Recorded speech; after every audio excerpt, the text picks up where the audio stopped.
Kepulan asap pekat disertai percikan api perlahan keluar dari kap mesin sebuah mobil tua bernomor polisi H1026MT di bahu jalan Diponegoro, Sidorejo, Kota Salatiga, Jawa Tengah, Minggu sore. Hanya dalam hitungan singkat, api terus membesar dan melumat bagian depan serta dalam mobil. Terbakarnya bermula saat mobil yang dikendarai seorang pemuda melaju dari arah Salatiga menuju Semarang. Saat melintas pertigaan Kauman, seorang pengendara lain memperingati pemilik mobil adanya percikan api dari bawah kap mesin. Sang pengemudi langsung menepikan kendaraannya dan keluar untuk menyelamatkan diri. Diduga kebakaran disebabkan terjadinya kebocoran pada selang bensin yang menyambar ketika ada percikan api dari bagian mesin. Mobil itu udah lama berhenti di situ berarti, Mas? Udah lumayan. Apinya dari bawah atau dari kap? Itu dari kap mesin. Dari mesin. Kemungkinan apa? Kemungkinan konsleting dari listrik mobil itu. Petugas pemadam kebakaran langsung diterjunkan ke lokasi untuk melakukan pemadaman. Meski tidak ada korban jiwa, namun selama proses pemadaman arus lalu lintas sempat terganggu. Dari Kota Salatiga, Jawa Tengah, Lurisa Lulu, iNews melaporkan. Pemirsa, setelah melakukan pencarian korban penumpang angkot tenggelam di Kali Cengkareng, Jakarta, akhirnya ditemukan. Korban berjenis kelamin pria berusia sekitar 50 tahun ditemukan dalam radius 2,7 km dari titik hilang dengan kondisi meninggal dunia. Nunduk.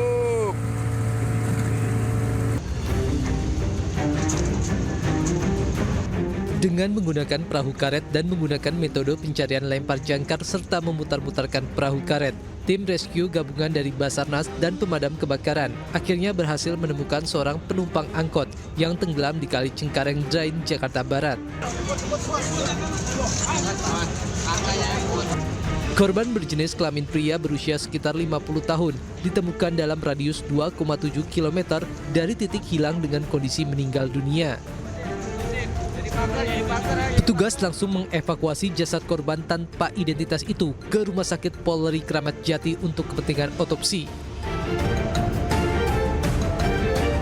Tim SAR gabungan melakukan pencarian dari lokasi kejadian pada pukul 07.30 waktu Indonesia Barat tadi pagi dan pada pukul 13.35 waktu Indonesia Barat korban berhasil ditemukan oleh tim SAR gabungan. Setelah itu korban dievakuasi dengan menggunakan perahu karet dan saat ini dibawa ke Rumah Sakit Kramat Jati Polri. Kasus tenggelamnya angkot ini terjadi 2 hari yang lalu dan kini telah ditangani Polsek Cengkareng, Jakarta Barat. Dari Jakarta, Miftahul Gani, iNews melaporkan. Seorang residivis curanmor diringkus tim Kelewang saat Satreskrim Polresta Padang saat bersantai di rumahnya. Selain menangkap pelaku, petugas juga menyita barang bukti motor curian yang dijual ke Kota Pariaman.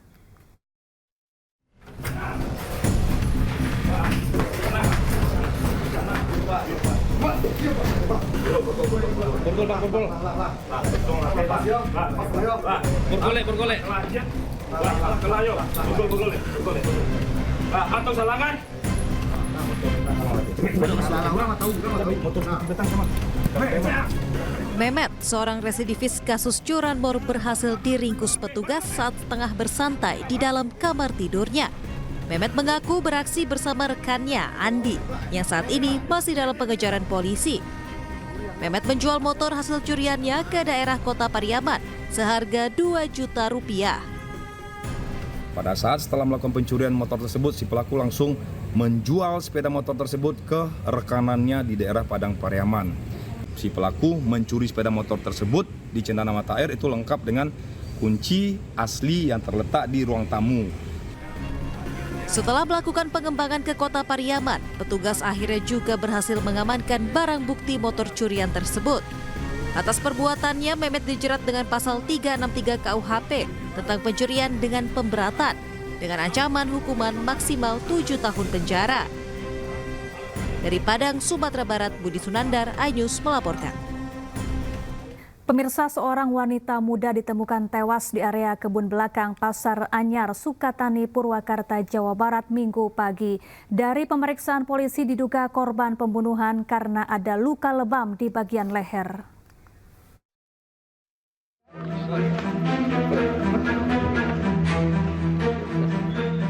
Warga sekitar Pasar Anyar, Sukatani, Purwakarta, Jawa Barat gempar menyusul ditemukannya sesosok mayat seorang janda muda di area kebun belakang Pasar Anyar, Sukatani. Korban diketahui bernama Sinta Dewi, berusia 22 tahun, warga desa Malang Nengah, Kecamatan Sukatani, Purwakarta. Setelah dilakukan proses identifikasi oleh tim Inafis Polres Purwakarta di TKP, mayat korban kemudian dibawa ke RSUD Bayu Asih, Purwakarta untuk dilakukan visum. Menurut kerabat korban, sebelum ditemukan meninggal, korban yang baru bercerai pada bulan Desember lalu dijemput seorang lelaki yang diketahui teman dekatnya. Setelah tidak pulang semalaman, kemudian korban ditemukan pagi harinya dengan kondisi tewas.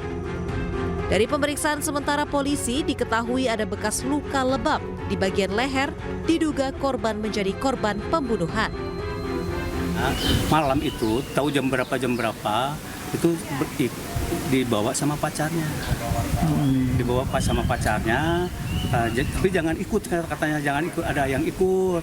Nah, ibunya curiga, diikutin sama ibunya, adiknya. Ikut sama adiknya ke Pasar Anyar. Adiknya suruh nunggu di situ. Dia langsung ke belakang itu, katanya mau beli apa, adiknya nunggu di tukang cukur katanya di situ. Udah lama dia adiknya pulang, katanya pulang. Nah, ibu-ibunya dari pagi nggak ada, disusul sama ibunya, sama adiknya katanya ke sini masuknya. Nah, ibunya langsung ke sana. Nah, dia langsung kecuriganya di situ.